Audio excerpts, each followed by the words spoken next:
Hello everyone, am I audible to you all?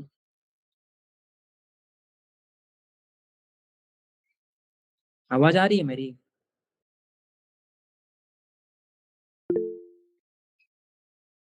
Okay, then let's begin the class. Let me share the PPT.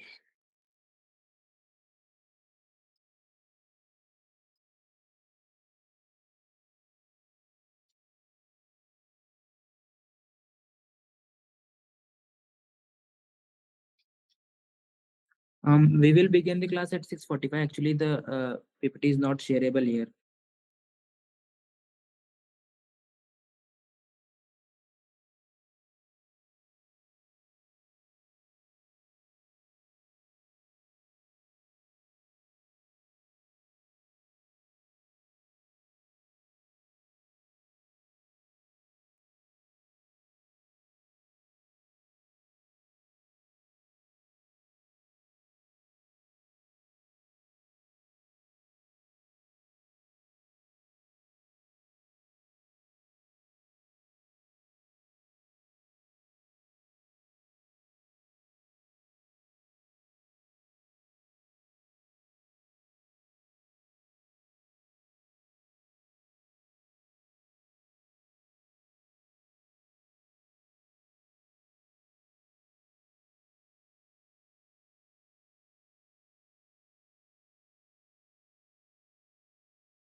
Last, do you know Argajit?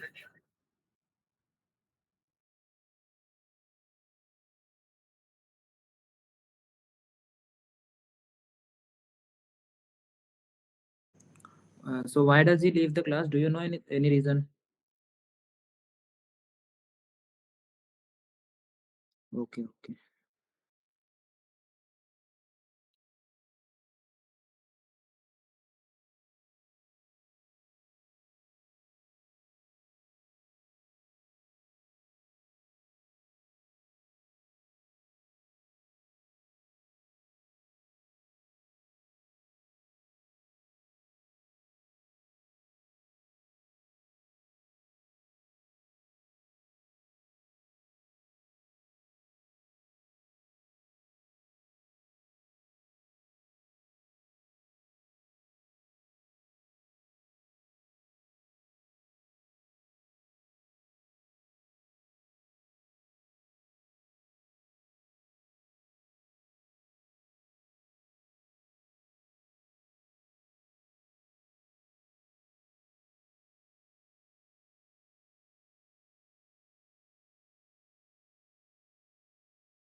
Okay, then let's start the class.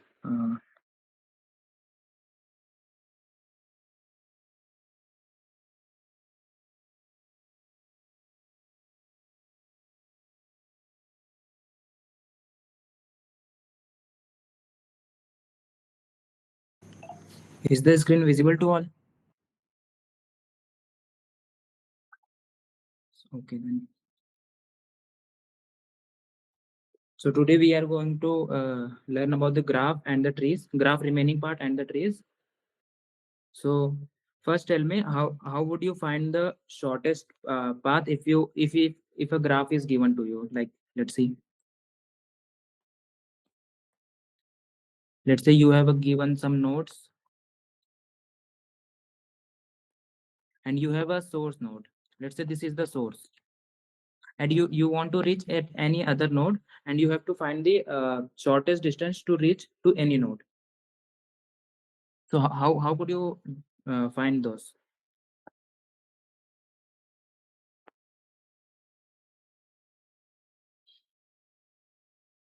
Any idea?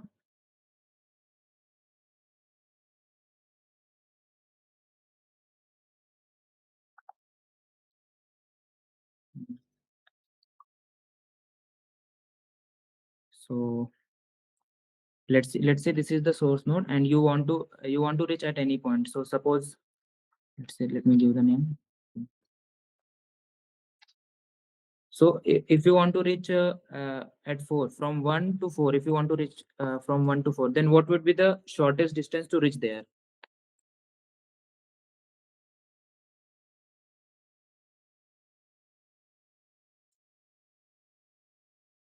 So there are two paths, right? One is this one and other one is this one. So if we go by this path, then the cost to reach from 1 to 4 will be 7 plus 1 8. But if we go from this path, then the cost will be 4 plus 2, that is 6. So the shortest path will be 6, right? So our task is to find our genuine task is that how to find from the source to shortest distance to reach at any node from the source node. This is our task. So how could we do this easily?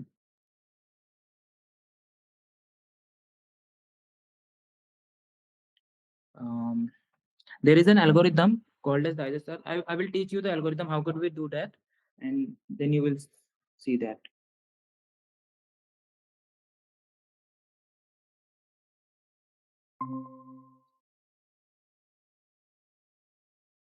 Am I audible?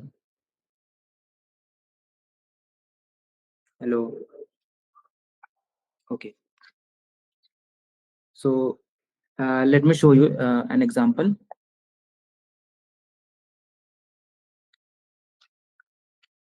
Basically, can you tell me where we implement this idea in actual life?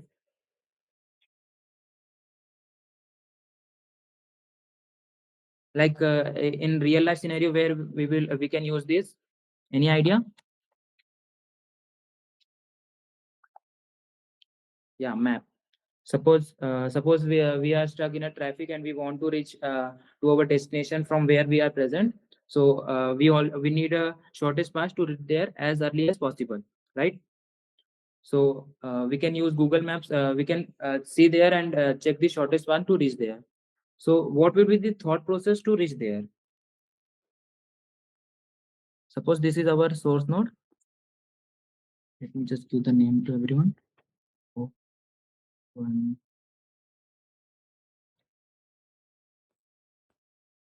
Let me take another example.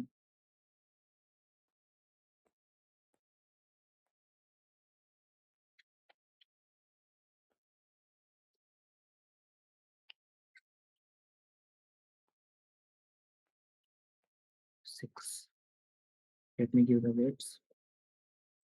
So obviously, if you normally think of any idea, then you will what you will do. You will greedily reach to the shortest path from every node. Like if I'm at the source node, then my current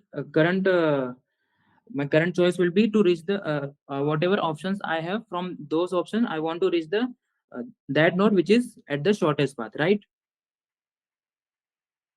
Let me just first put the weights here.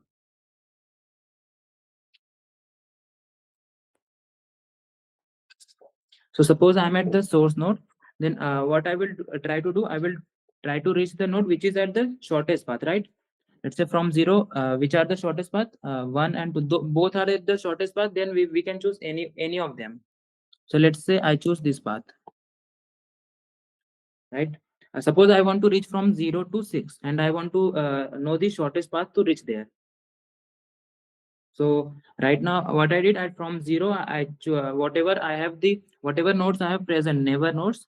From those, I choose the shortest one. So right now, two is both are at the shortest, so I choose the any of them. So now I reach at two. So from two, now I will see what are the neighbors I have, and from them I will choose the shortest one to reach there. So right now, I can go here, I can go here, I can go here. Even I can go here also. Like, why would I go back to the same location, right? So I will choose from these three, and the shortest one, this, and this one. But right now, since I want to reach here, so I won't choose this path, right? From here, I will try. I will go here at this location at 4. So from 0 to 6, if I want to reach at the shortest distance, then from zero, first I will go from 0 to 2, which cost me 4. Then I will go from 2 to 4, which again cost me +2.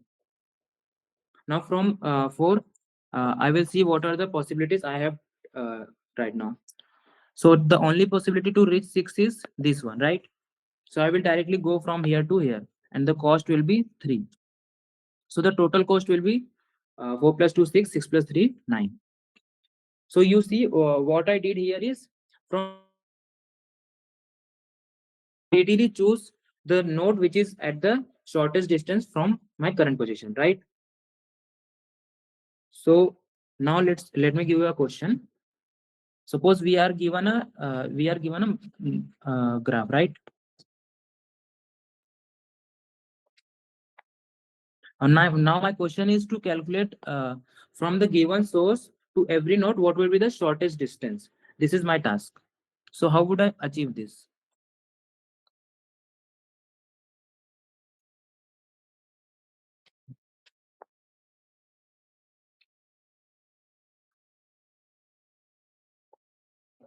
right?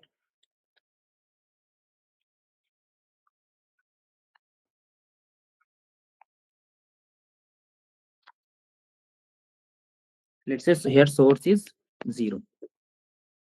Now we will be given an adjacency list since it is a graph. Let me just do the adjacency list for 0, 1, 2, 3, 4. And let's say it is the undirected graph. Okay. So for 0, we have 1 at the weight 4 and 3 at weight. For 1, we have 0 at 4 and 3 at 4. 2, we have 3 and 4 at 2. For 3, we have four nodes, right? First one is 0 with the 4, second one is 1 with 3, third one is 2 with 3, and fourth one is 4 with 6. And for 4, we have 2 with weight 2 and 3 with weight 6. Now, this is the adjacency list which will be given. Now, what is my task? My task is to calculate shortest distance to every node from the source node. So, how would we do that? Since we want to calculate the shortest distance, what was my initial thought process? It was to reach at every node from current node to the node which is at shortest distance, right? So for that we would use the data structure priority queue. So now what is priority queue? Ulas? Okay. So suppose we have given a priority queue here. What we would do, like what will it store? Can you tell me, like what are the uh, what things it will store in its, any idea? Okay, so it will store weight and the node, right? No, value and node, exactly.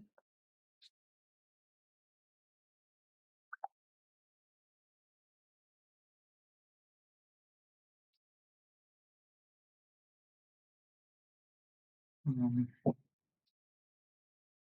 Weight and the node, right? Why I choose weight? Because I want the shortest node, shortest weight to reach the neighbor node, right? So first we have source node with weight 0 and right. At the source node, I need only 0 watt to reach, and we have an array distance. So my initial configuration will look like this.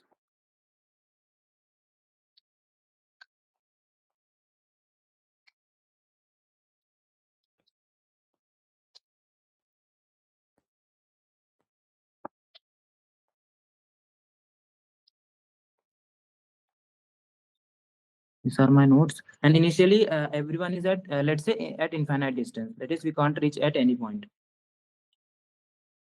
But source is at 0, right? So now my current, what would be my next step? My next step would be to see all the neighbors that are at 0. First, I will put it into the priority queue, right? Now I will take it out 0, 0. Now I will see from the current node which are the neighbor nodes where I can reach. So from 0 I can reach to 1, or I can reach to 3 at a distance of 4, right? Yeah. Now I can choose, since both are at same distance, so I can choose any of them. Let's say I choose 1. So from 1 I will go to, from 0 I will go to 1. So I will store this into our priority queue.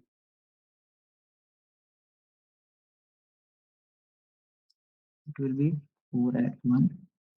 And also I can go to 3, right? So will I store it in the priority queue or not? Yeah.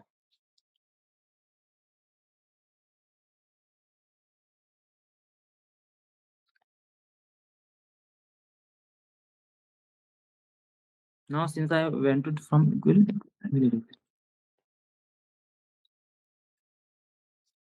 I will update this as well.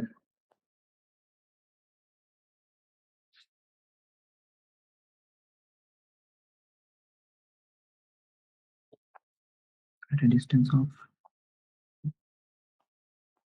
Now the next one will be 3. So now from I reached 3 at a distance of 4, right?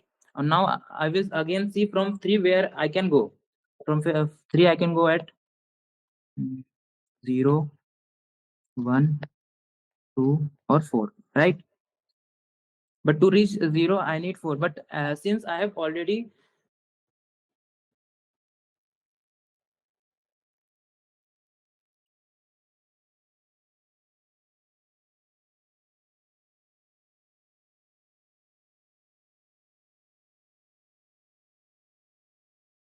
no, no, I actually it is on first one now.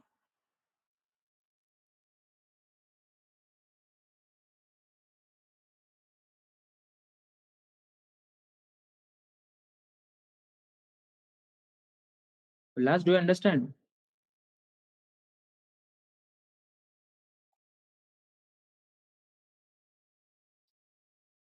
Yeah, right. So first I will take the fourth one. Wait. Since first one is at same weight, so it will be sorted according to the second weight, right? That's what you are saying now. Yeah. So first I will took out the one first node. I have reached at first at a distance of 4, right? Now from 1 I will see what are the neighbors where I can go. But tell me, will I go to 0 again? No. Why? Because I have already reached there at a distance of 0, then why would I go there again? Right. So from 0 where 1 where I can go to 3. Since it is the only node, then I will simply go there and put it into the priority queue.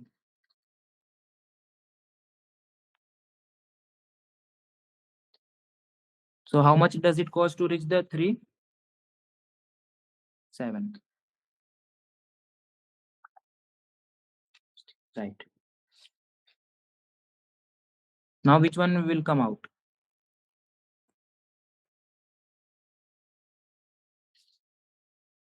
Plus,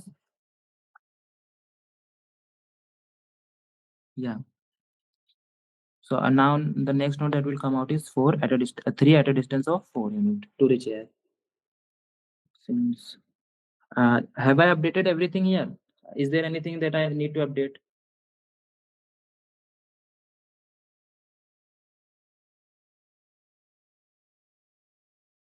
Yeah. Then let's move forward. So from 3, now I will see where I can go. So from 3, I won't go to 0, right? So from 3, I won't go to 0 and 1. So the rest two are 2 or 4. So for 2, how much it cost? It cost 3, and for 4, it cost 6. Now I will see from these two neighbors which is at the shortest, and and it is the 2. Basically, from wherever I am, I will see whatever wherever I can go, and I will store them in the priority queue, right? Yes. Then from 3, I can go to 2 at a weight of 4 plus 3, that is 7.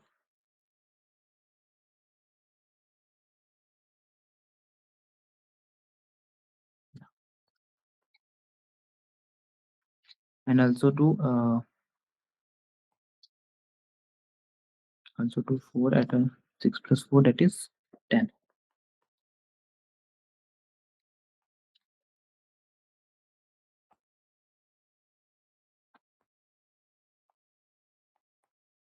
Is it right? Now let's move forward. Now I don't think anything we need to do for node 3, right? Yeah, now let's move forward to next node. So which will be it? Yeah. Now I will go to node 2. at a distance of 7. So to reach node 2, it will take 7 distance unit. So now again I will see from 2 where what are the neighbor nodes where I can go. So from 2 I can go to 3 or I can go to 4. But to reach 3, I will initially from here distance I will see. To reach 3 I already know to reach 3 I need 4 unit of distance. Now if I go from 2, it will cost 7 plus 3, that is 10. So would I go there? No, right? So better I will go to 4, where it will take to reach 2 it takes 7, and to reach 4 it will take 7 plus 2, that is 9. But yeah, they are visited, but if see here 4 is also visited, right? See, we are not saying if it is visited then we won't go there again. We are concerned about if, let me tell you, uh, let's say I'm at node u and I want to go to node v, right? Even if it is already visited, but if let's say it takes 10 to reach, but if from u it takes 6 to reach there, then I will go there and update this distance. Right now we are not concerned about if it is visited or not, but we are seeing if the current uh, distance of unit it is taking is smaller than already already how much it is taking, then I will go with this path. You understood what I am saying? Because see we have already visited 4, right? But when visit previously when visited we visited at 4 it takes 10. But now if we go to 4 again, then it will cost 7 plus 2, that is 9, which is shorter than the previous one, right? So now I will go through this path and update its minimum distance, which is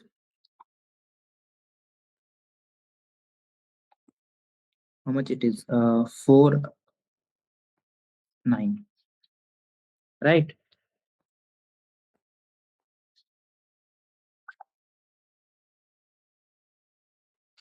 Now the next one is 3. So to reach 3, we took 7 unit of distance. Now from 3, where I can go? From 3, I can go anywhere. But now if I go to any node from 3, then it will cost more than it is already whatever cost already present there to reach there. Let's say from 3, I want to go 0, then it will cost 7 plus 4.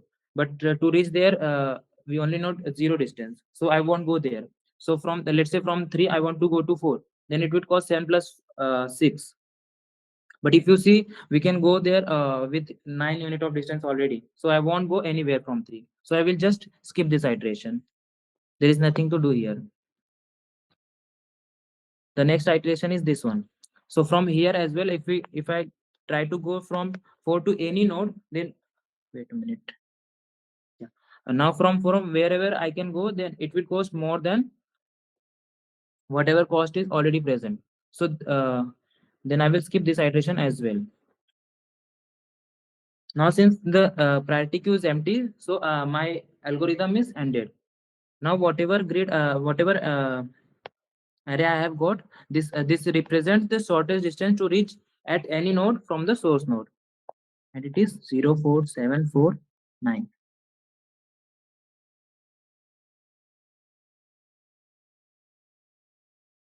You understood the algorithm? So now we just need to code it up. Let me show the code once.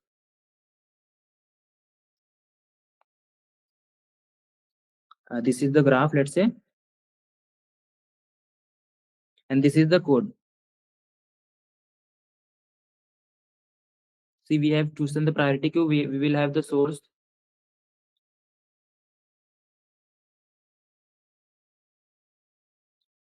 Now, let me ask you a question.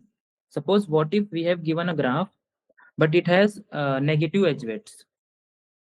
Here in this graph, there is only positive weights, right? But what if the weights are negative? Suppose in this only, if it is given -4, then do you think if we apply the same concept here as well, we will get the right solution?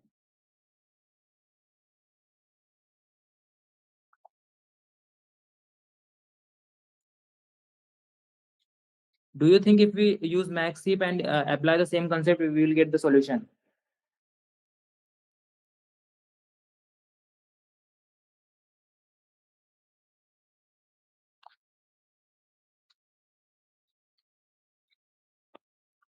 Maxi won't make much difference. We will stuck in the like the distance will keep on reducing and we won't get the right solution.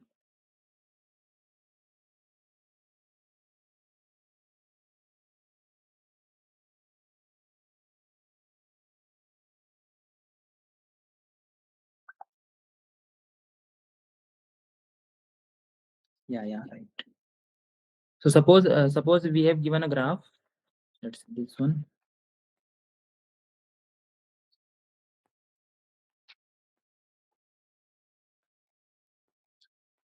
Let's say we are given a directed graph.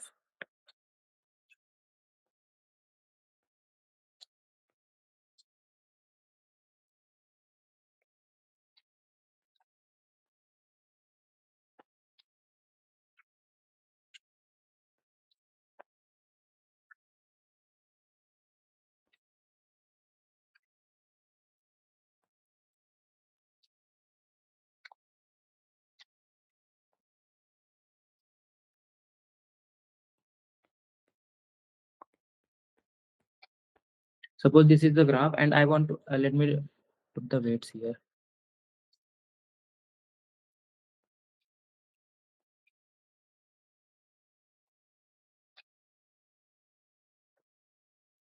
Let's say this is the graph, and do you think if I apply the normal this you are saying if I use the maxi then we will get the right solution?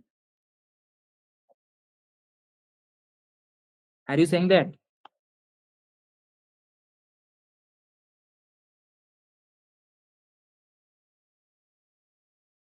Tell me what we can do to find the shortest distance to everything if this is the no, not all the weights are negative. So you are saying if all the weights are negative then we can reverse whatever we have done and we will get the solution, right? You are thinking that?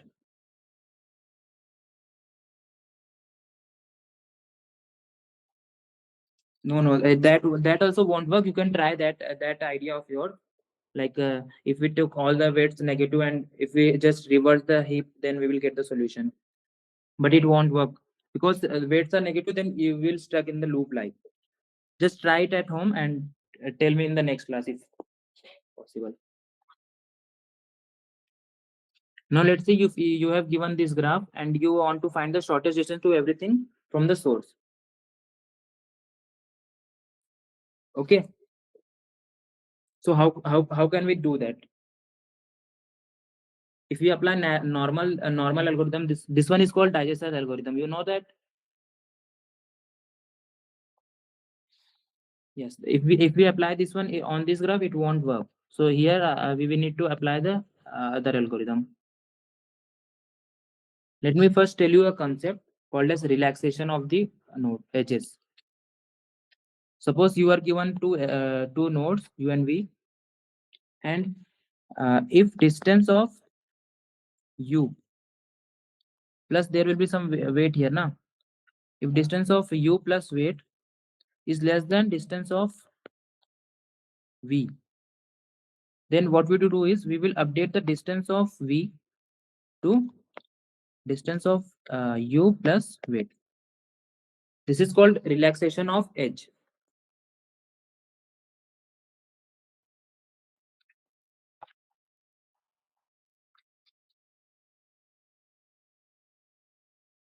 So now to find the shortest distance if the weights are negative, we will use this concept of relaxation of edges.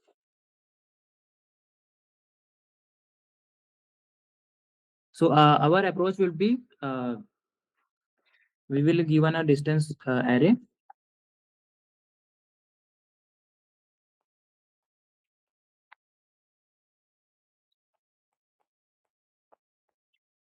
So we will apply n minus 1 iterations where n is the number of nodes. In n minus 1 iterations, in every iteration, we will we will go to every node and we will do the relaxation from the source node. Wherever I can reach, we will relax all the edges. First you understood what is relaxation? Yeah. So in every iteration, what I will do is from source I will try to relax all the nodes present here.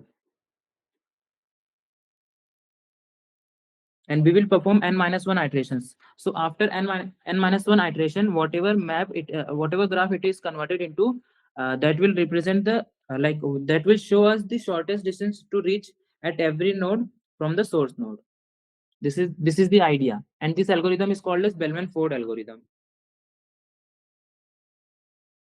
And now this algorithm also used to calculate the if the graph has cycle or not. Like if the graph has negative cycle or not. If there is a cycle, negative cycle, let's say 2 minus 2 and minus 1. So if you see the total sum of these weights, then it is negative, right? Yeah. So if let's say this is the source node, then if I apply the Dijkstra's algorithm here, then the uh, then the weights will keep on reducing, and we will never find the shortest distance here. Let's say from here, if I want to reach here, then what would be the shortest? Like if I go here, then minus 2 minus 3, then you would say minus 3, right? But it is in one iteration. But what if I go from let's say 0 1 2, right? Let's say if I say from 0 to 1 1 to 2, then the total cost will be minus 3. But what if I go to again I go to 0, then again I go to 1, then again I go to 2, then what will be the cost? It will be from here to here, it will be minus 3. Then from here to here 2, then again from here to here minus 3. Then the total cost will be minus 6 plus 2, that is minus 4. It is lesser than the previous one. So it will keep on reducing the total distance required to reach at 2 from 0, right? So we can't apply normal Dijkstra's algorithm here. And if you see what has done here is, here what I did is, from let's say this is u and this is v. So if I keep applying this relaxation concept here, then again in every iteration the distance will keep on reducing if any of such negative distance loop exists here, negative cycle, I mean. Do you understand what I'm trying to explain you? Like if there is any negative cycle, then if I do the relaxation on that part, then it will keep on reducing the weight, and we will stuck in an infinite loop where the values are keep on reducing and reducing. So that's why we apply n minus 1 times the relaxation on every node. And after n minus 1 times, if I again does the relaxation, and if at any point I find out that I can still reduce the value, then that means there for sure there is uh, a negative cycle present in that graph. Do you understand what I explained you? First of all, understand, if there is any negative weights present in the graph, then we can't apply normal Dijkstra's algorithm to find the shortest distance to reach at any distance from the at any node from the source node. So we need to apply some other concept.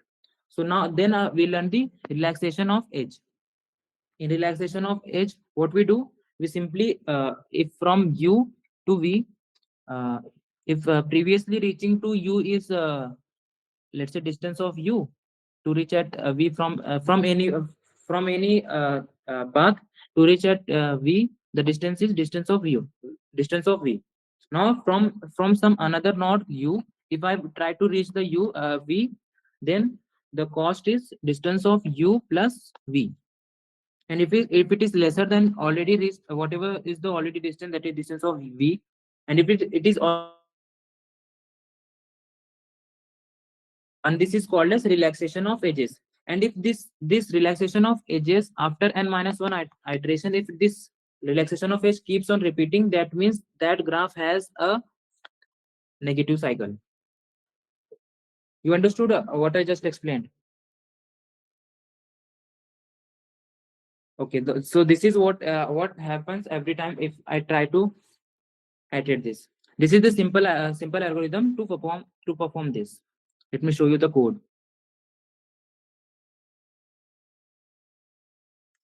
See this graph. This graph has a negative cycle. So this is the code which help us to find everything. First, we will try to apply the relaxation of age for n minus 1 iterations. If after that as well, here they see check for negative weight cycle. If I once again I will check for nth time the relaxation. If it is present, then that means this the graph has negative age cycles. And if it is not present, then we will get the uh, shortest distance to reach at every point without the negative cycles present.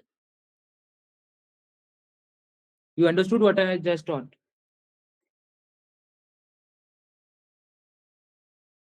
Okay, so these are the two algorithms which are used to find the shortest distance to reach at any point from the source node.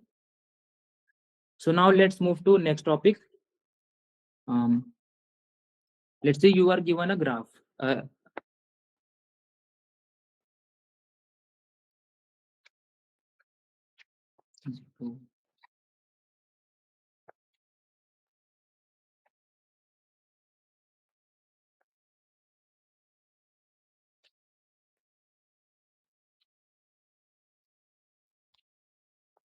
suppose this is the graph, right? Now let me tell you what is spanning tree. It is simply the a tree in which we have n nodes and n minus 1 edges. Like if we calculate how many nodes it has, can you tell me how many nodes it has?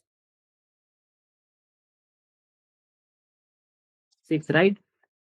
And how many edges are there?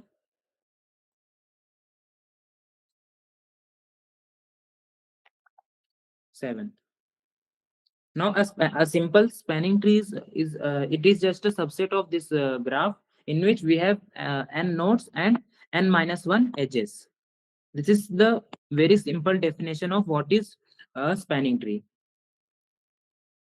You understood?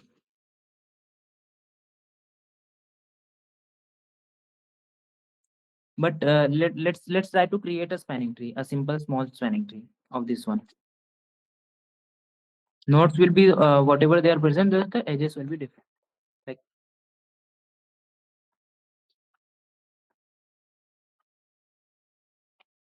can I say this is a spanning tree?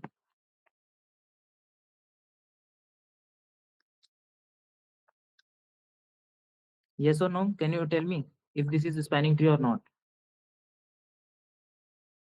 Yeah, because what I just told is the spanning tree will have n nodes and n minus 1 edges, right? But it has not. Now tell me, can this be a spanning tree? Yeah, right. But now let's try to calculate the sum of all the weights. It is 4 plus 2 6 plus 6 12 15 plus 2 17, right? Let me create another spanning tree of the same graph.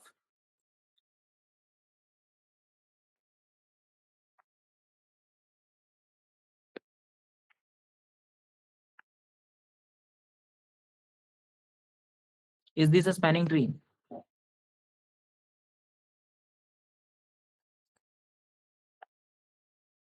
Can you tell if this is a spanning tree or not? Yes. So now let's calculate the total sum. It is 5 plus 4 9, 9 plus 2 11, 11 plus 3 14 plus 2 16. Now let me create one last example.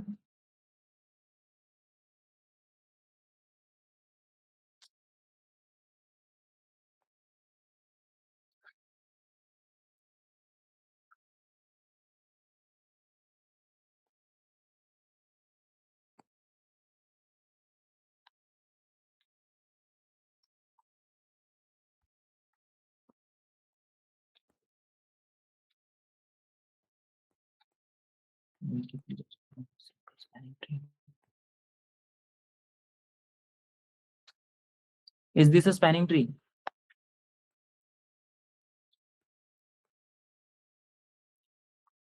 Yeah, let's just calculate the sum of this one.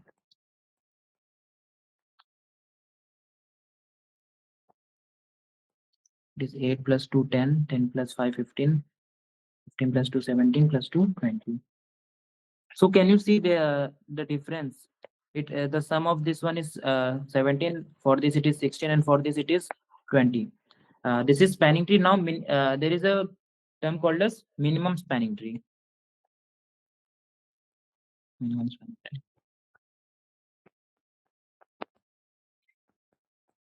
In minimum spanning tree, MST, see, for all these trees, the sum is different, right? For this it is 20, for this it is 16, and for this it is 17. The MST simply is the one which has the smallest sum. Like for this it is 7, for this it is 16, for this it is 20. So there will be a tree for the same graph which has the total sum minimum. So that tree will called as the minimum spanning tree. Let me take an example.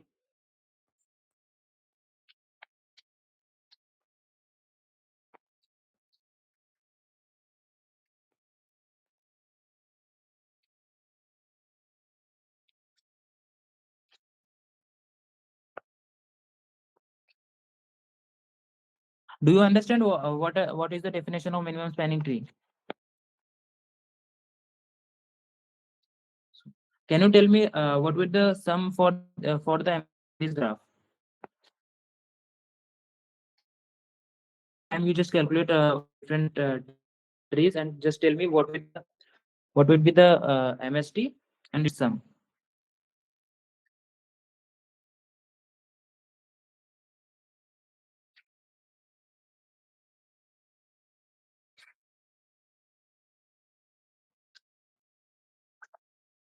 Well,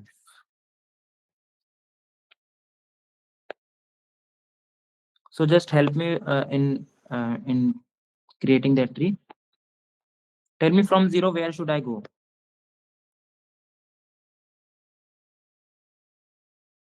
One. Okay. Two. Then next, quickly just tell me from where to where should I go? From when where should I go? One to two. Next, one to four. Next, yeah. Two. So this is the tree which has the which is minimum standard tree. Now my task is to write a code which will do the same thing. Now you have thought. Now you have the thought process of what actually a MST. Now we need to find how would we design this MST. So for that, let me teach you an algorithm. But this is the graph given.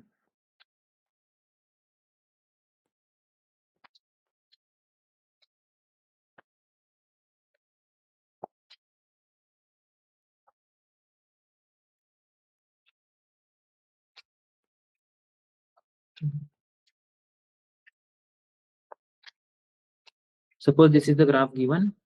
Now we need to calculate the MST. Can you tell me the MST for this?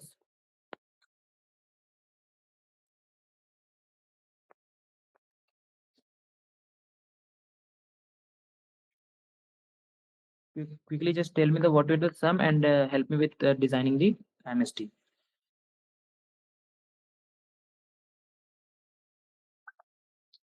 Okay. So what will the path? From zero, where should I go?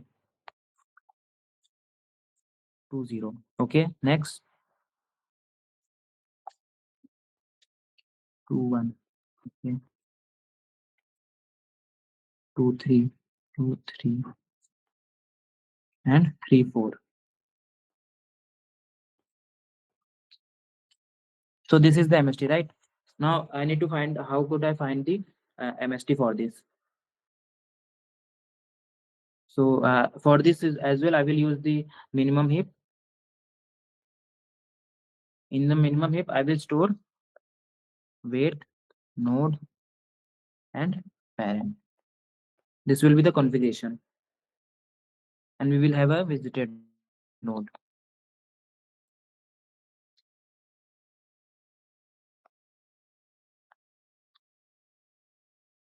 And this will be our MST, which will store what with the connection.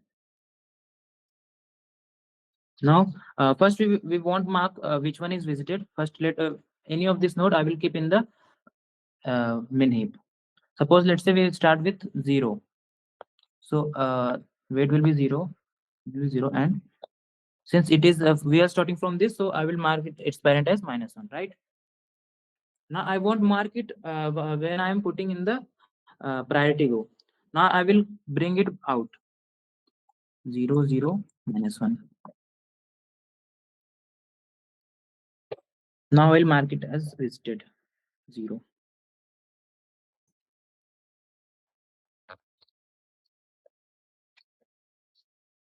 So from 0 I will see where I can go. So from 0 the only path where I can go is 2. So simply I will store that as well. But to reach 2 I need 1. So I will store 1, 2, and its parent is 0, right?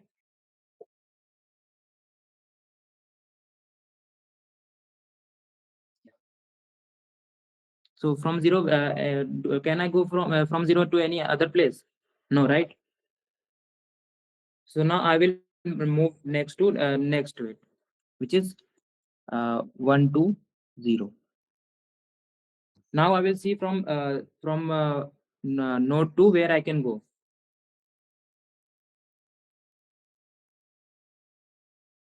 First I will mark it as visited.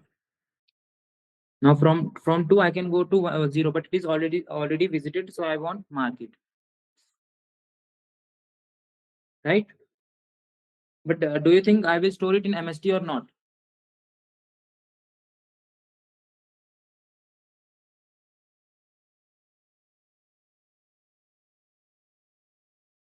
Okay, I will store it in the MST. Like from 2, I reach 1. So I will just store them 1, 0, 2. Now from 2 I can go to 1. Then I will store it simply. So it would be 1,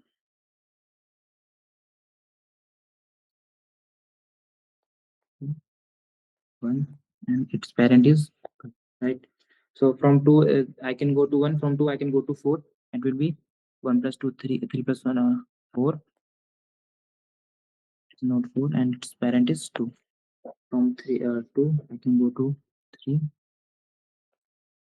It is 2. And do you understand what I'm trying to do? So okay. So now the which one will be the next node that comes out? 2, 1, 2, right? Yeah. Now from 2, 1, 2 I will see where I can reach. But since I will first mark it as visited. Okay, here I mark this one as visited. It won't be this one. This one will be the visited. 0, 1, 2, 3, 4. So from here, this will be marked as visited. Now from 1 I can go here, but 2, but so I just keep this iteration. Now the next one which will be D32, right? But first I will put it in the this one in the MST, that is 1, 2. Now the next is 332.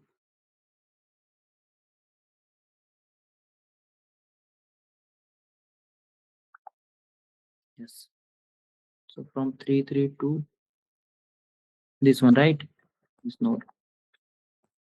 So from 332, I can go to 2, but it is already visited, so I won't go there. But from 3, I can go to 4, so I will simply go there. So to 4, the weight will be parent will be 3, and the weight is 3 plus 1, 4, right? So now I will go to next one, which is 442. 442. From 442, I will realize that first let me just put this one 2, 3. But from 442, I will realize I already visited, so I won't mark anyone. So this iteration will be skipped. And I will also store this one as well. 3, 2, 4. Do you understand what I did?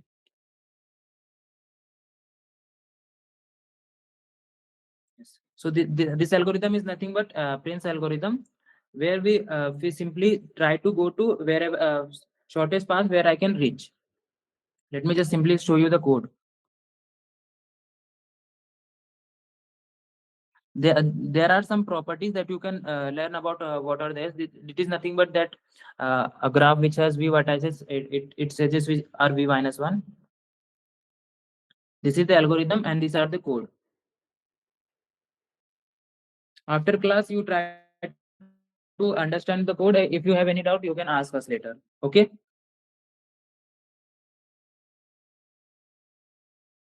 Till now, do you have any doubts from any of the concept?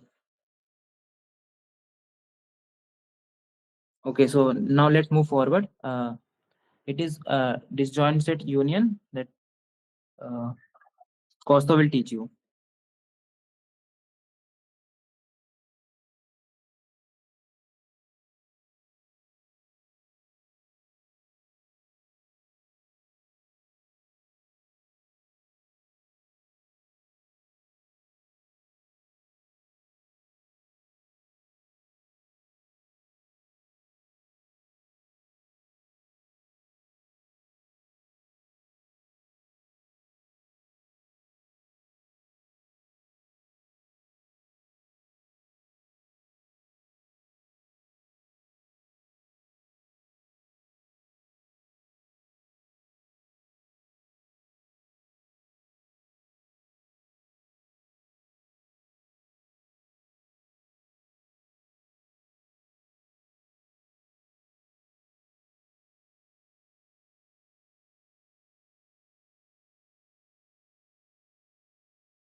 Am I audible?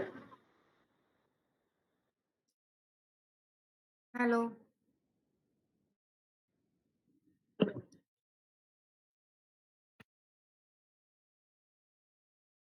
Okay, so is my screen visible?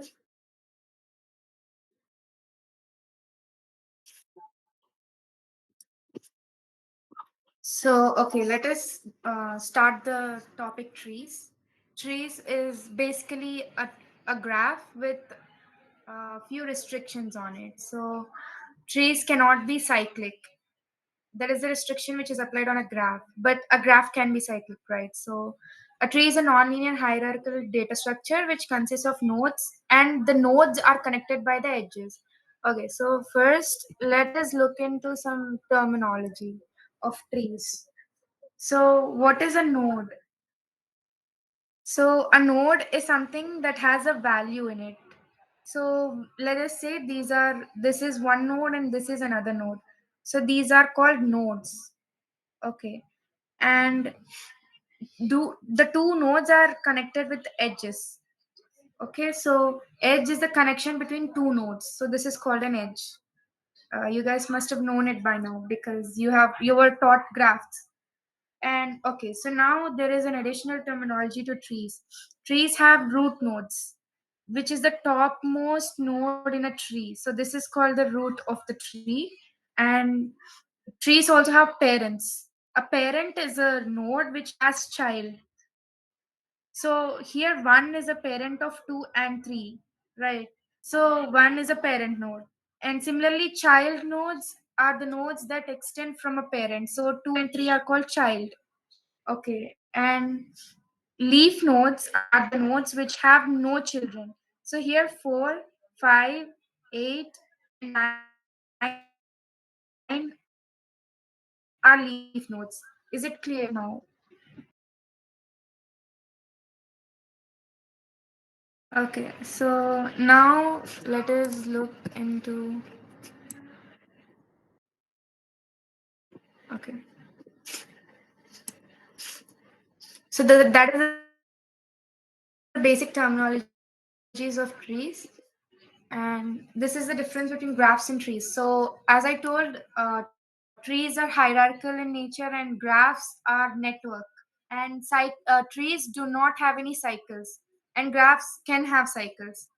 So, you can go through the differences. And now let's look at the height and the depth of the tree. So, the height of the tree is the number of edges on the longest path from that node to the leaf node. So that is the longest path. Okay, and the depth of the tree. Now let's look at the depth. The depth of a node is the number of edges from the node to the tree's root node. And the depth of the whole tree is the depth of the deepest leaf node is called the depth of the whole tree. Now I will show you an example and it will be clear. Now look at this example. Here, this is the root node. And the depth of the root node is obviously zero because there is no edge to that node, right? So the depth of the root node will be zero. And the depth of this node is one because there is one edge between that node and the root node. And now let's look at this node. The depth of this node is 2 because there is two edges which are connected with between that node and the root node. Similarly, this is how you calculate the depth. And the maximum depth is the height of the tree. Is it understood? Is it clear? Yeah, okay. So, how can we find the height of the tree? Okay, let us look into an example. Let us try to find the height of this tree. So here there is okay, let us start from here. Okay, 1 minute.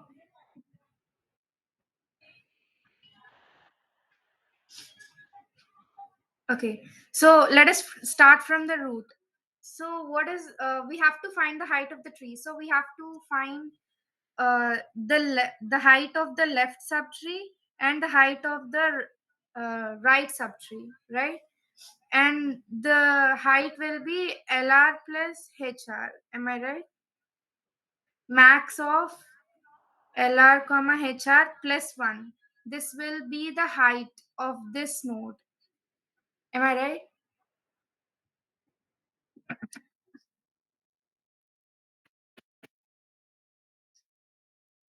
Okay, so let us try to uh, traverse this algorithm. First, if you start with the root node, it will traverse to its left. It has to find the height of the left subtree. So then it will go to this node, and then it has to find this. To find the height of this subtree, it needs the height of the left subtree and the right subtree. So it will go here.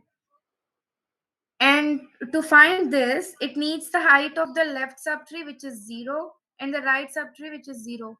The maximum of 0, comma 0 is 0. So the height of this will be 0 plus 1. So what is the height of this node? Which it is 1, right?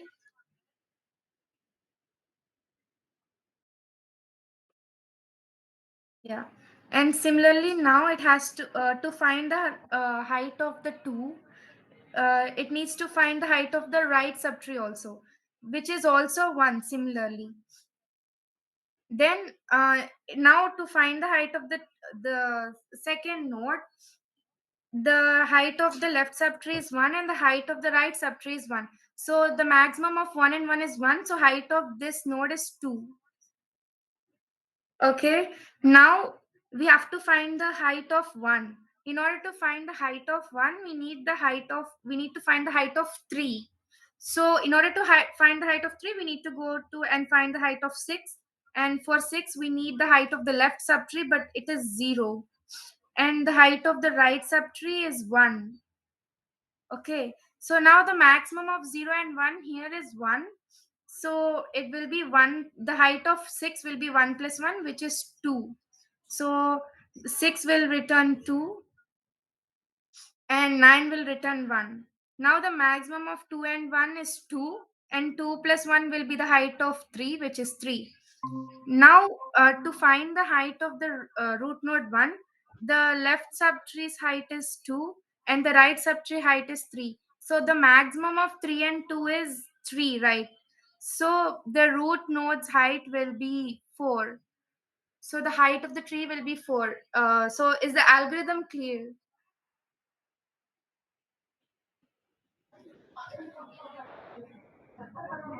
Okay, so now let's look into the code of this algorithm. So as I told you, the height of the tree is basically the maximum depth. So here I have given the root node, and LH is the height of the left subtree, RH is the height of the right subtree, and the maximum height will be the maximum of LH comma RH plus 1. So this is the code. So now let's go to the diameter of the tree. Diameter of the tree is the longest path between any two end nodes is known as the diameter of the tree. So, and the path does not necessarily have to pass through the root, it can pass through any node. So in order to find the diameter of the tree, okay, so suppose now we need to find the diameter of this tree.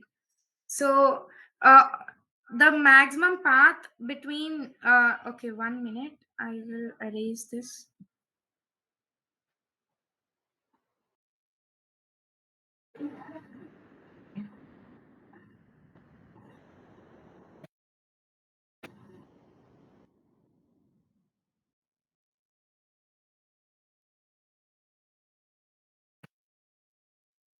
Okay, so now I want to find the diameter of the tree. As I told you, the diameter of the tree is the longest path between any like two nodes, the end nodes. So we can say that the diameter of the tree is 1, 2, 3, 4, 5. So the diameter will be 5. So we need to find this diameter of this tree. So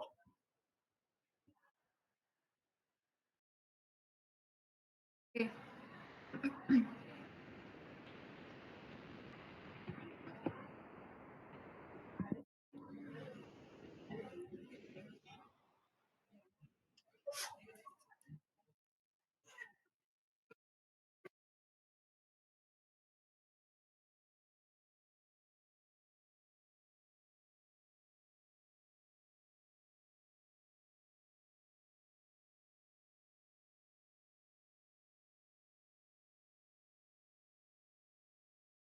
Okay, so first let's start with the root node.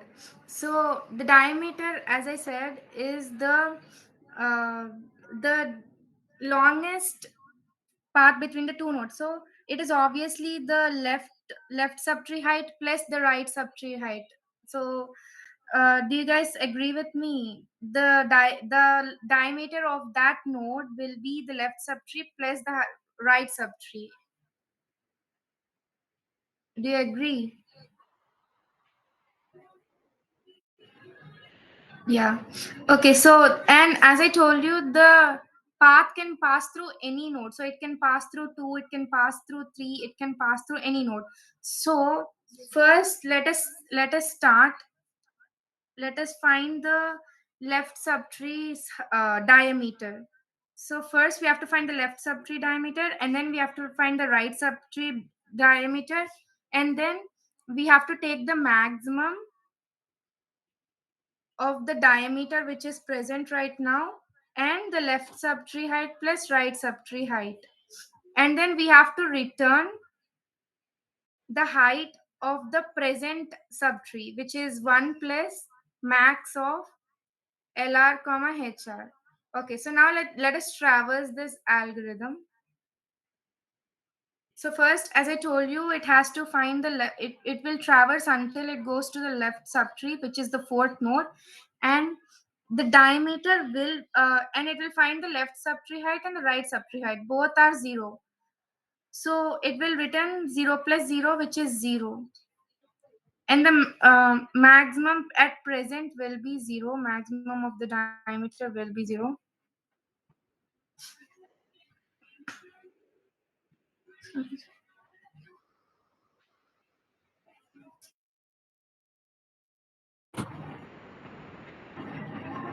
So the height of this is 4, right? Am I right? So it will return 4.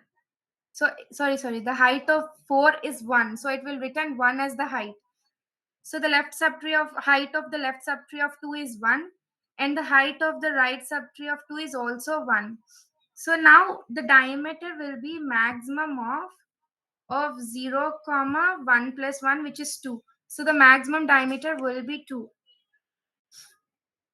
Similarly now, and the height will be, it will return as 2, because the maximum of 1 and 1 is 1, and 1 plus 1 is 2. So the height it will return of the left subtree is 2.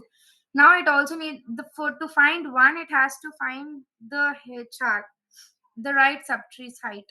So now it will traverse till 8, and here the diameter is 0 and the height is 1. So it will return the height as 1, and this will return the height as 2, and this will return height as 1. And what will be the diameter here? Diameter here will be 2 plus 1, which is 3, right? So which is greater than max, so max will be updated to 3. And again the height will be returning as 3. So now what is the height of this 2? We are given the height of the left subtree for first node as 2, and the height of the right subtree of 1 as 3. So the diameter is 2 plus 3, which is 5. And so here the diameter is 5. So what is the maximum diameter? When traversing the entire, after traversing the entire algorithm, we find that the diameter is 5. Okay, so is this clear? Is this algorithm which I have written clear? Or is there any doubt? Okay, so it's clear. Let's look into the code. So as I said, first it will find the diameter of the left node, and then it will find the diameter of the right node, and it will return the height of the left and the right trees. So how will we find the diameter? It is the maximum of diameter, and or the left height plus the right height, and it will return the height of the present node which we are present at. So is the code clear? Is this function clear?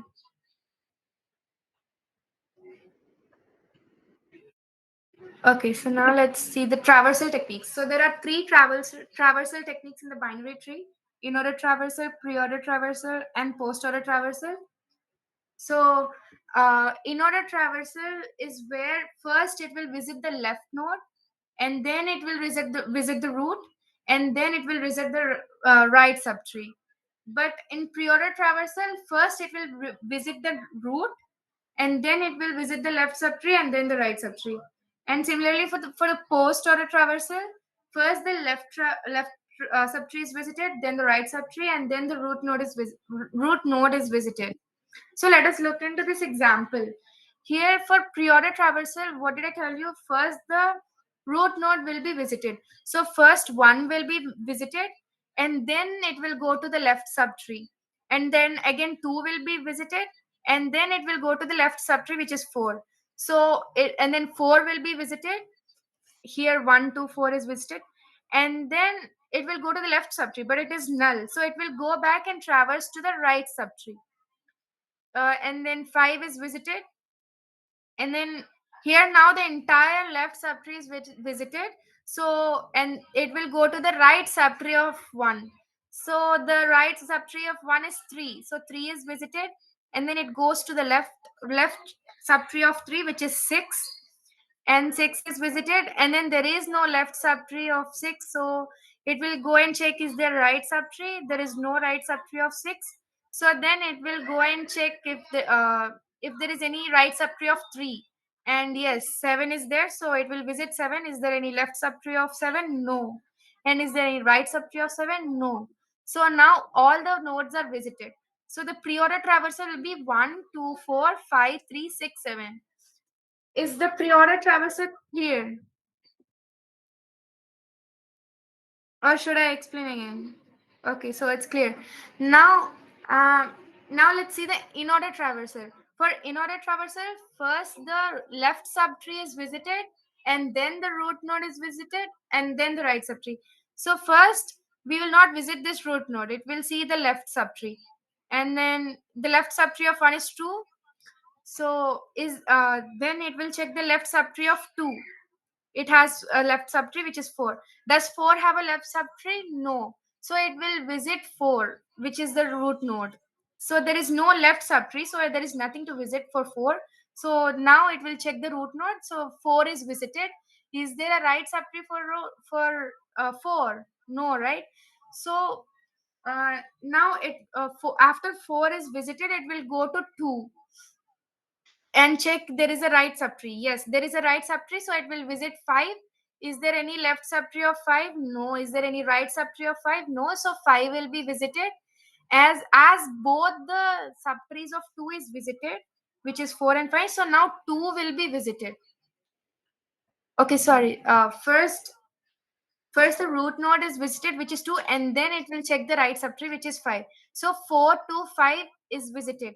Now the entire left subtree of 1 is visited, so 1 will be visited. So as I said, in order traversal, after the left subtree is visited, the node will be visited. So 1 is visited.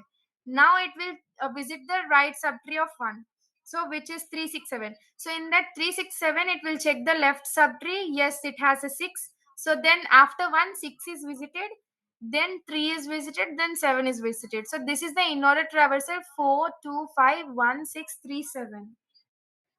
So is the in-order traversal clear? Okay, now let's check the post-order traversal. So in post-order traversal, first the left subtree, then the right subtree, then the root node is visited. So now let us check for this tree. So first, as I said, the left subtree of 1 will be visited, so it will go to this part, and then the left subtree of 2 is visited before visiting 2. So the 4 will be visited, but does the 4 have any left subtree? No. So does it have any right subtree? No. So the 4 will be visited, as it is the root node. After 4 is visited, 2 will check, does it have a right subtree? Yes, 2 has a right subtree. Then 5 will be visited, and then 2 will be visited. So 4, 5, 2 is the post order traversal. And as the left subtree is completed, now one will check, does it have a right subtree? Yes, it has a right subtree, so it will traverse the right subtree.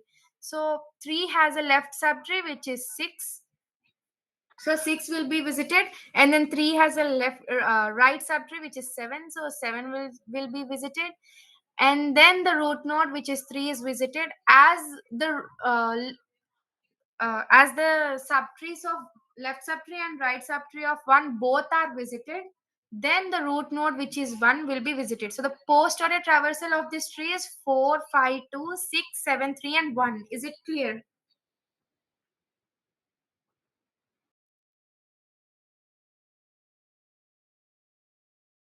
So is it clear?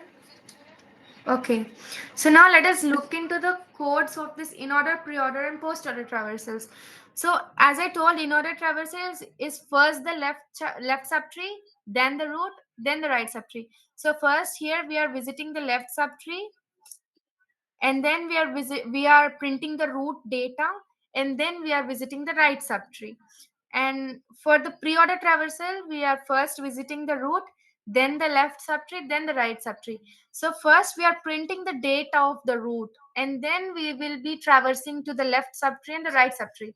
And for the post order traversal, first we will be traversing the left, then the right, then the root node will be printed. So is this code clear, or should I explain it further? Is it clear?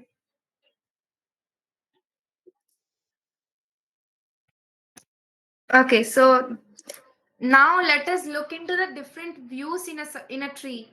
So there are four types of views. The left view is where the set of nodes are visible when the tree is viewed from the left. This will be clear when I show this example. So here this is a tree, right? This is a binary tree. So the left view, from the left view, here 4 is visible, 5 is visible, 3 is visible, 6 is visible. So 4, 5, 3, 6 is the left view of the binary tree, and the right view is the set of nodes which is when the tree is viewed from the right side, which is visible when the tree is viewed from the right side. So let us look at this example, the above example. So when looked from the right, uh, at this height 5 is present, at this height 15 is present, at this height 35 is present, and at this height 45 is present. So the right view of this binary tree is 5, 15, 35 and 45. And similarly there is top view and bottom view. Top view is where we view the tree from the top. So the top view of this tree would be 8, 4, 2, 1, 3, 7 and 6. So this is the top view of this binary tree. And similarly bottom view is where we view the tree from the bottom, so which will be 8, 4, 9, 5, 3, 7. So is the types of views clear? There are four types of views. Is it clear? Yes. Okay. So now let us see an application of binary tree, which is binary search tree. So a binary search tree is a special type of binary tree where the all the left subtree is less than the present node, and the all the values of the right subtree is greater than the present node. So, and also both the left subtrees and the right subtrees must also be binary search tree. This is the binary search tree. So now let us look at how. Okay, 1 minute, let me construct a binary search tree.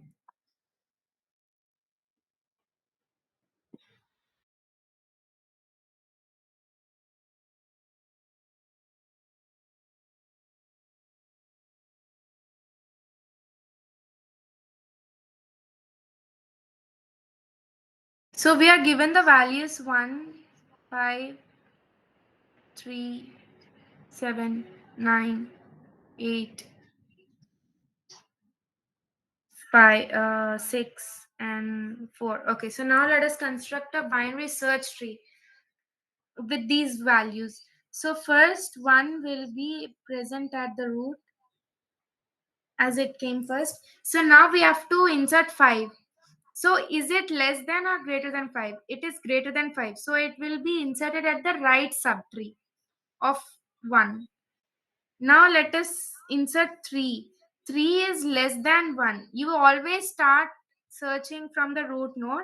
So 3 is greater than 1. So it will go to the right subtree. Is 3 greater than 5 or less than 5? It is less than 5. So 3 will be inserted here. Now again, we have to insert 7. So is 7 greater than 1? Yes, it is greater than 1.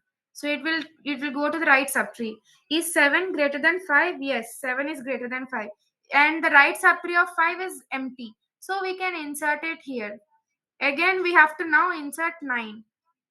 Is 9 greater than 1? Yes. So it will go to the right. Is 9 greater than 5? Yes. So it will go to the right subtree of 7. Is 9 greater than 7? Yes. So it will be inserted here. Okay, now we have to insert 8. Is 8 greater than 1? Yes. So 8 will be so 8 will be inserted in the right subtree. Is 8 greater than 5? Yes. So 8 will be inserted somewhere here. Is 8 greater than 7? Yes. So it has to go to the right subtree. Is 8 greater than 9? No. And is the left subtree of 9 empty? Yes. So we can insert 8 here. Okay. And now we have to insert 6. Is 6 greater than 1? Yes. So is 6 greater than 5? Yes. Uh, is 6 greater than 7? No. Is the left subtree of 7 empty? Yes. So we can insert 6 here. Now we have to insert 4. Is 4 greater than 1? Yes. So it will check the right subtree. Is it null? No, right? So it has to check. Is 4 greater than 5? No, it is less than 5. So it will go to the left subtree of 5.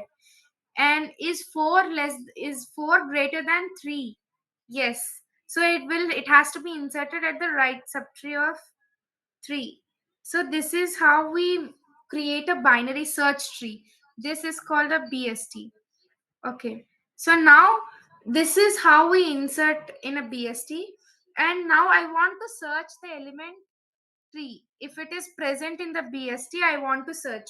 So we always start the searching from the root node. So is 3 greater than 1? Yes. So we have to search the right subtree of 1. And then we have to see, is 3 greater than 5? No. So it will go to the left subtree. Here 3 equals to 3. So we have found it. So this is how we search in a binary search tree. Let us look at the algorithm.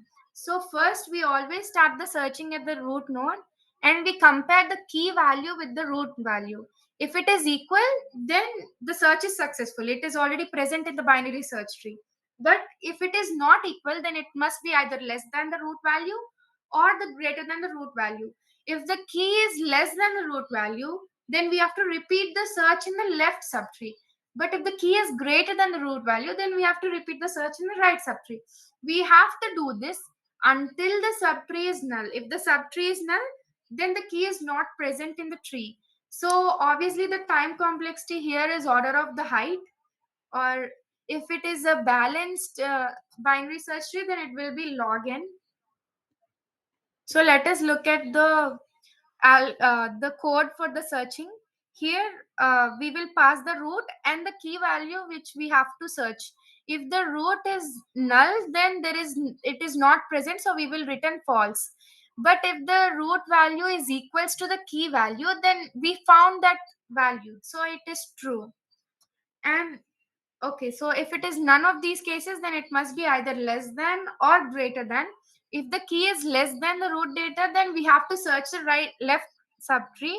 So we will pass the left child as the root node and the key value, or we will pass the right child as the root node and the key value. So is this searching algorithm clear?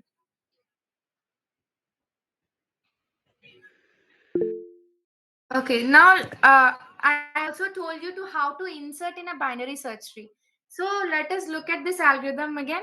So we always start inserting a new node from the root node and search for the position where we can insert the key. So we follow the insertion similar to the searching path until we reach a null pointer. After we reach the null, we can insert that node at that position.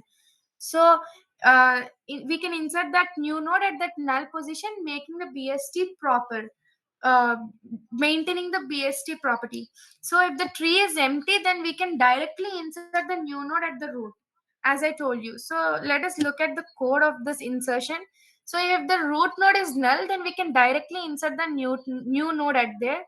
But if the key is less than the root's data, then we will traverse it to the left subtree, and we will insert that in the left subtree with the key value, or we will insert it at the right subtree and we will return the root. So this is how we do the insertion in a binary search tree. Is it clear?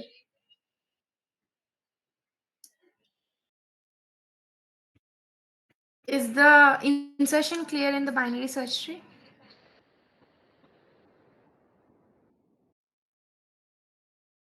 or is there any doubt? Okay, so the insertion is clear. Now let us look at the deletion. For suppose I want to delete the value 6. I want to delete the value 6. First, I need to search that value. So it will 6 is greater than 1, so it will go to the right subtree. 6 is greater than 5, so it will go to the right subtree. 6 is less than 7, so it will go to the left subtree, and we found 6. So there are three cases in deletion. The first case is that it has no child. No child, then it can directly delete the root node 6. So I will directly delete the node 6. Okay. And now, so 6 is deleted. Now I want to delete the node 9. So again, I have to traverse the tree and find where the 9 is present. So 9 is greater than 1, it will go here. 9 is greater than 5, so it will go to the right subtree. And 9 is greater than 7, so it will go to the right subtree of 7, and we found 9. But 9 has one child.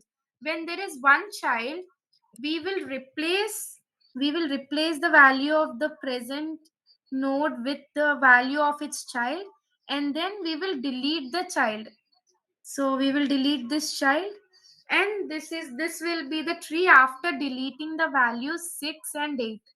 So this is the second case where it has one child. But now let us look at the case where it has two children. You can take either the successor or predecessor. Okay, so 1 minute.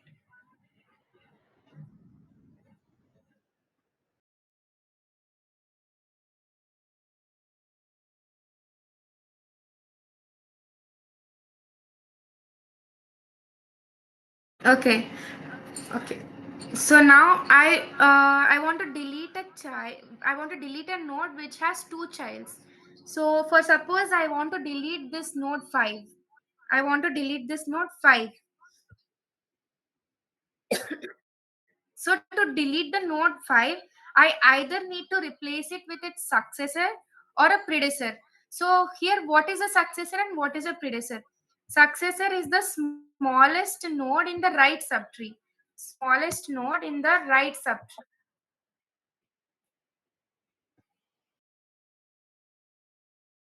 And predecessor, it is the largest node in the left subtree. So you can either replace it with the successor or you can replace it with the predecessor. Okay.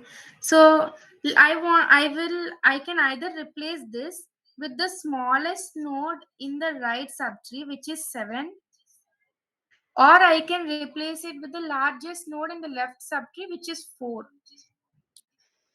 So if I decide to replace it with 7, then I have to delete 7. I will show you both the ways.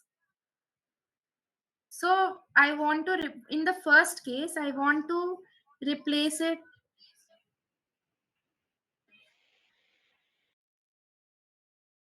I want to replace it with the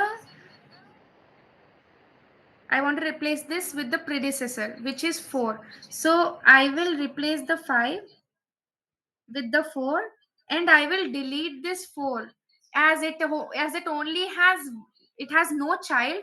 I can directly delete it. This is one way of deleting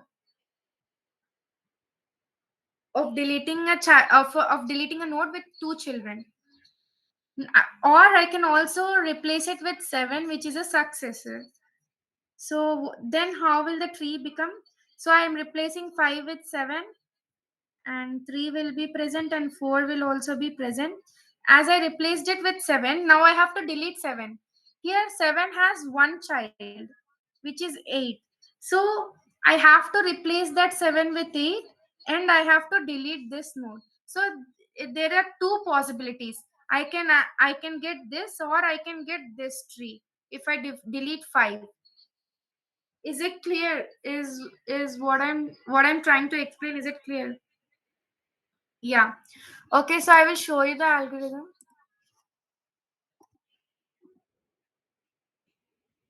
So for deletion, first I will simply remove. Okay, so I have to first search where the node is present, and there are three cases. If it is already a leaf node, it has no children, so I can simply remove that node from the tree. But if that node has one child, then I have to replace that node with its single child, and I have to delete that child node. Or there is the third case where it has two children. So you can either find the successor, or you can find the predecessor, and you can copy the value of the successor or predecessor at that node to be deleted, and then you can delete that successor or predecessor which you have replaced. So if you see the code, it will be a little clear. So if the root node is null, you can directly return the root, because there is no key present. It is already empty. The tree is empty. So obviously that node will not be present. So you have, first, what did I tell you? In order to delete it, you need to find where that node is, where that value of the key is.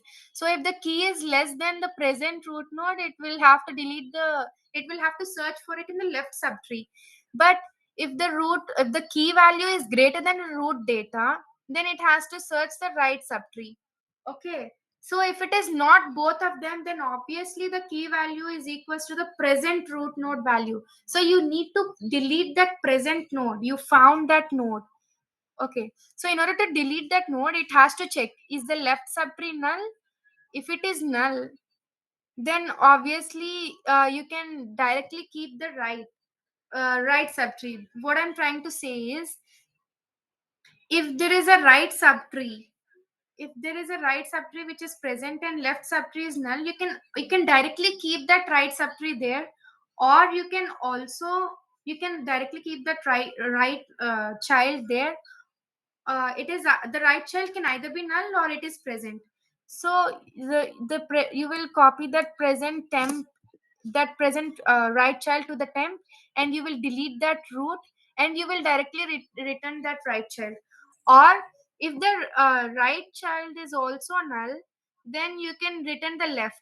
If both the child are present, then you have to find the predecessor or the successor, and then you have to insert that in the present of that root node, and then you will have to return that tree. Is it clear? Is the deletion part of BST clear? Yeah. Okay. So there is a question here. You are given a perfect binary tree where all the leaves are on the same level. So it is a perfect binary tree, and the binary tree is defined like this.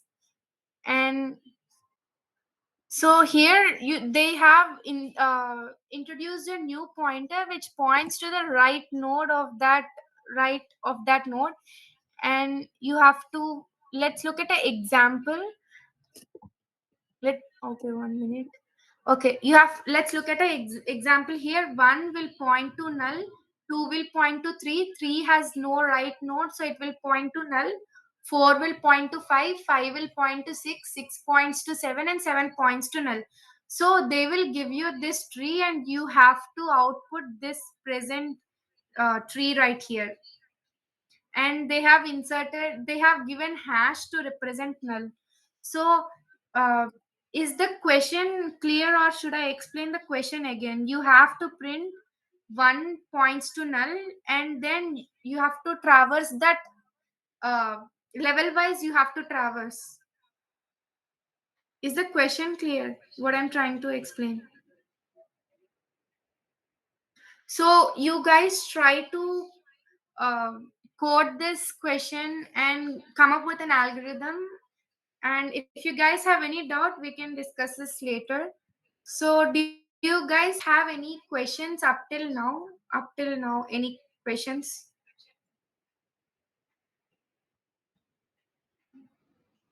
Do you guys have any questions till now? It's the last question in the PPT. We'll be sharing that PPT, and then you can try solving that question on your own. And if you have any doubts, you can ask later. So if it is clear and you guys have no doubts, then so this will be the ending of today's class. You guys can leave if you have no doubts, or if you have any doubts, I'm here to clarify them.